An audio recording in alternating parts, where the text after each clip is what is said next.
alarmant qu'au-delà de 20%, en termes d'indicateurs de détérioration, il y a au sein de la banque, vous devenez inquiet. Et quand je vois l'exemple du Mali, au courant de l'année 2018, on était à peu près à un niveau de 17%, qui a augmenté jusqu'à 40% et en décembre 2018, et qui est aujourd'hui au chiffre que vous avez indiqué, entre 47 et 50%. Ça, c'est extrêmement inquiétant pour nous. Et quand on voit cette tendance-là, avec tout ce qui a été dit ici, et au regard des engagements de la BAD dans notre pays, si on avait pu corriger, le commentaire d'ordre général que j'ai, c'est de dire, en fait, on aurait pu mieux faire. On aurait pu mieux faire si on avait pris en charge un certain nombre de contraintes qui ont été soulevées et qui expliquent en partie la détérioration du portefeuille. Mais ce n'est pas une détérioration qu'on peut expliquer uniquement sur les aspects liés à la sécurité ou à l'insécurité. C'est ressorti dans votre présentation. L'insécurité a sa part dedans, mais ça ne peut pas tout expliquer, même ni expliquer en grande partie cette situation-là. Ce que je pense, et qu'il serait important de prendre en charge dans le prochain DSP 2024, c'est qu'il y a vraiment eu un manque de prise en charge ou de considération de la situation de fragilité du Mali pendant ces dernières années. Cette situation de fragilité, elle est importante, et si elle n'est pas prise en charge, et que, en conséquence, vous voyez ou vous revoyez vos règles ou vos procédures pour vous adapter à ce nouveau contexte-là, j'ai peur que nous allons continuer à subir, à connaître encore plus de détérioration. Je donne un exemple. Au moment où cette fragilité est de plus en plus criade,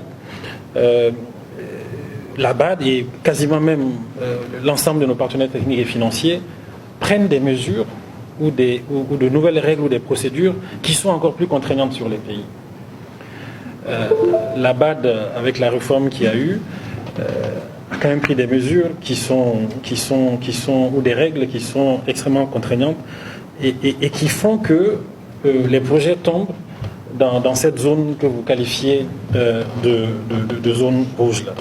Et c'est ça qui explique aussi les situations de retard dans l'exécution des projets, dans l'obtention de certains avis de non-objection, et puis le faible niveau du décaissement.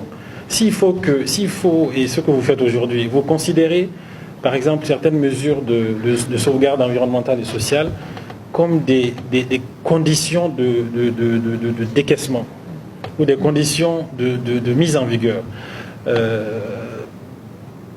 Ce sont des mesures qui sont extrêmement contraignantes pour nous, et vous les considérez comme des mesures préalables des conditions de décaissement dans un laps de temps qui, de façon réaliste, ne nous permet pas d'être réactifs ou même de répondre à ces exigences-là. Je sais que ce sont les nouvelles mesures, sont les nouvelles normes, mais est-ce que, en plus de ce qui a été présenté sur ce tableau-là, pour lesquels nous ferons des efforts, est-ce que vous-même, au niveau de votre institution, on ne peut pas faire prévaloir la situation exceptionnelle du moment, de fragilité du pays, pour nous exempter de certaines de ces mesures préalables, soit à la mise en vigueur du projet, soit même au premier décaissement. Et le ministre des Domaines l'a dit, on a une procédure d'indemnisation qui est finalement simple, elle n'est pas très compliquée, mais le temps d'arriver à cette indemnisation, il peut se passer plus que 6 mois. Et vous nous donnez 6 mois pour arriver à cela, pour que le projet soit mis en vigueur, et nous n'y arrivons pas. La question des fonds de contrepartie aussi a été soulevée. Et ma question là, c'est est-ce que, compte tenu du contexte actuel du Mali, on ne peut pas envisager d'intégrer dans le coût du projet les questions liées aux indemnisations et puis les questions même liées aux fonds de contrepartie, ou les faire disparaître complètement. On me dit que les fonds de contrepartie, c'est pour montrer l'appropriation. quand on prend le portefeuille de la banque où on a à peu près 19% de dons, le reste, c'est un prêt. Est-ce qu'on a besoin, en plus de l'engagement qu'on prend vis-à-vis du prêt, que nous remboursons sur un délai, même s'il est long, est-ce qu'on a besoin de montrer davantage encore notre appropriation par rapport à un projet? Donc il est important que nous voyons si il ne peut pas être possible d'intégrer ou de faire disparaître ces questions de fonds de contrepartie, parce que effectivement, ça nous crée des difficultés parfois, en tout cas en termes de trésorerie. Et deuxièmement, d'intégrer certains coûts, comme les coûts liés à l'indemnisation, dans le coût du projet. Comme ça, la question, quand elle va se poser, elle ne posera pas de problème. Et deuxièmement, on pourra avancer vite dans la réalisation ou dans l'exécution des projets, parce que il y aura pas, enfin, la condition de mise en vigueur ou de décaissement pourrait être rapidement levée. Un second aspect par rapport à la qualité du portefeuille, le faible niveau de décaissement, je pense qu'il est important de parler, c'est quand même aussi, on a parlé de passation de marché, et c'est réel. Moi-même, personnellement, ces 2 ou 3 derniers mois, il y a au moins 6 lettres que j'ai envoyées à la représentante pays, nous plaignant des retards du côté de la BAD. Cette fois-ci, pas des retards du côté de l'État. Il y en a, mais les lettres que j'ai signées qui sont parties faisaient état de retard du côté de la BAD en termes de délivrance des avis de non-objection.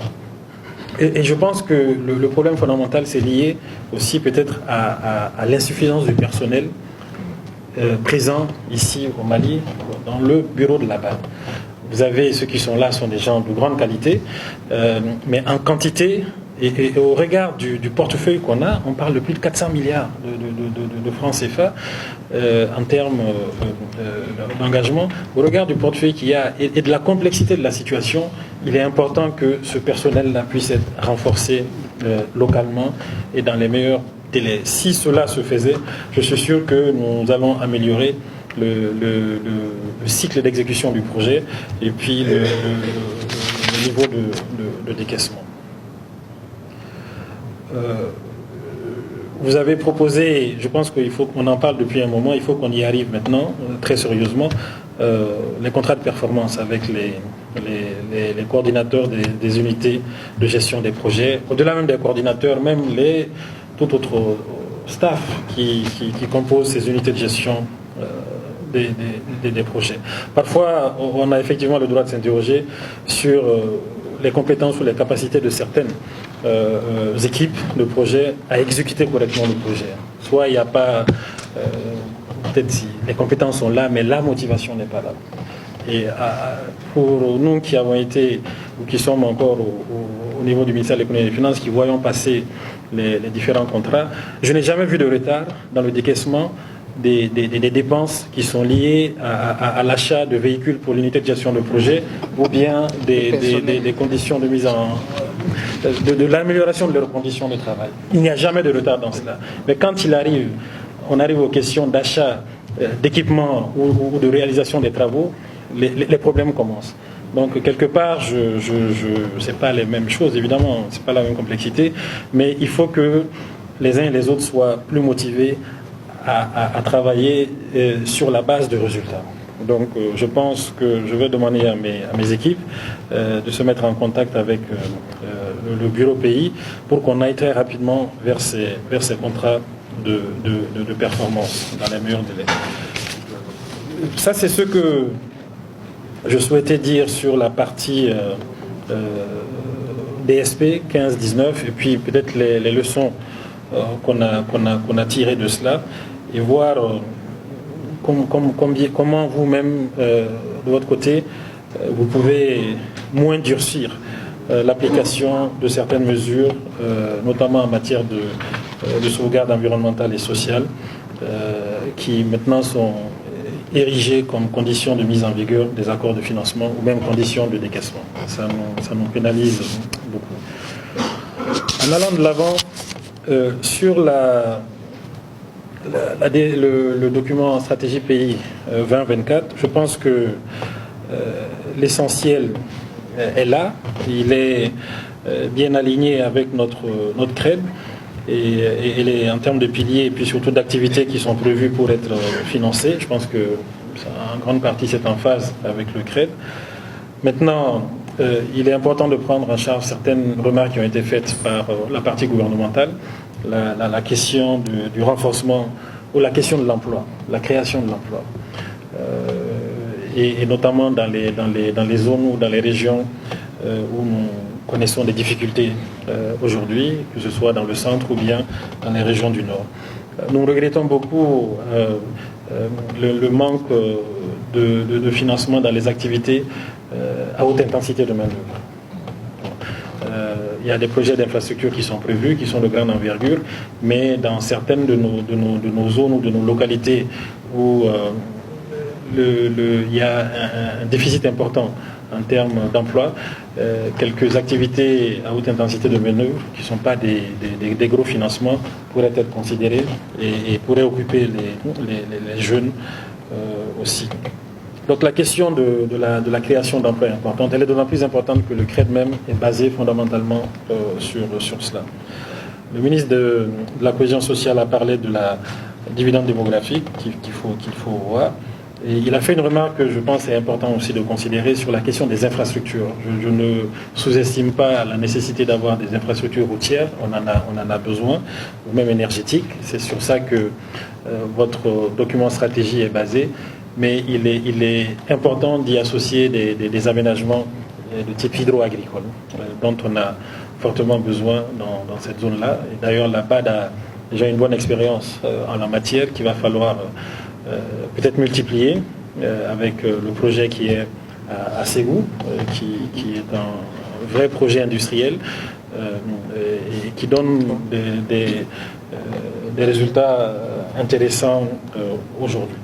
Donc sur le DSP, ce sont sur ces questions-là, emploi, infrastructure, en particulier les questions d'aménagement hydro-agricole que je souhaite que nous puissions insister, sur lesquels je souhaite que nous puissions insister. Il y a eu un diagnostic qui a été fait, qui va aussi peut-être falloir, puisque c'est une présentation sommaire, il va falloir mettre à jour.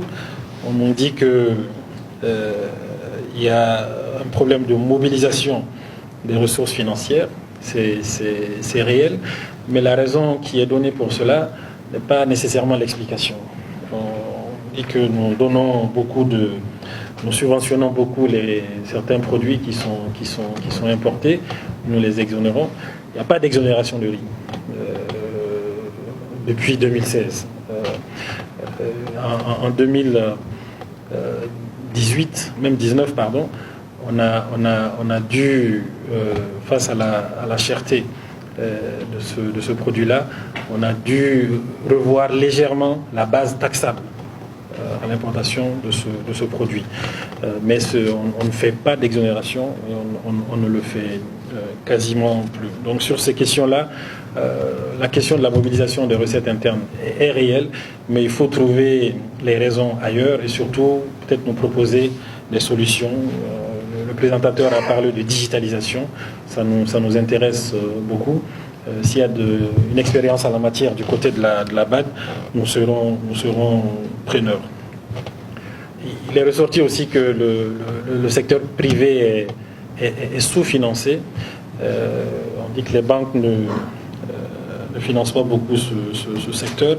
Je pense que là aussi, il faut nuancer quelque peu. Il y a réellement un gros effort qui est fait par les banques de soutien au secteur privé. Quand on voit le financement bancaire à l'endroit de ce secteur-là, les encours des banques sont à plus de 30%. Donc il est important, mais la vraie difficulté auxquelles les banques sont confrontées, c'est que ce sont les ressources dont elles disposent sont des ressources à court terme pour financer des projets de développement qui sont par essence à long terme.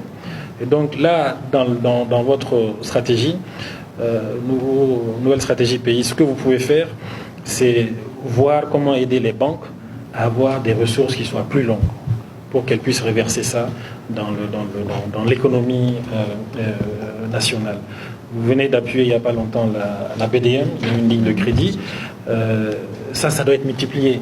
Voilà, les besoins sont 20-30 fois plus que ce qui a été fait, mais c'est déjà une excellente chose. Et nous souhaitons pouvoir vous encourager à suivre ou à poursuivre cette ligne-là. Nos banques ont besoin de lignes de crédit qui leur permettent d'avoir du financement à des taux intéressants et puis surtout sur des maturités qui soient assez longues pour qu'elles puissent financer en contrepartie les projets de développement ou bien le secteur privé.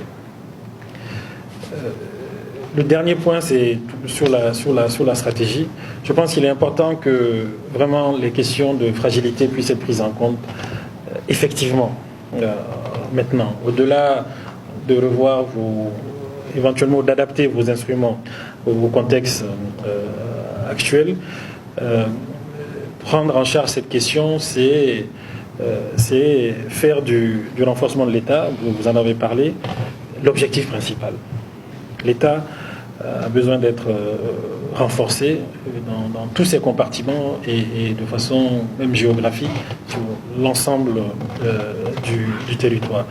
Et donc tout ce qui peut concourir au renforcement de l'État et à sa légitimité, légitimité étant de renforcer les relations entre l'État ou les instances étatiques et la population, est important. Donc il faut que cela ressorte dans les projets que vous financez et dans votre manière de faire. On reproche à certains partenaires de trop fonctionner en solo. Et si vous avez le souci de prendre en compte cette fragilité-là et puis de renforcer la présence de l'État et sa légitimité, il faut que vous soyez vu avec l'État dans l'exécution des projets. Aujourd'hui, les populations vers lesquelles nous partons et nous discutons nous le disent.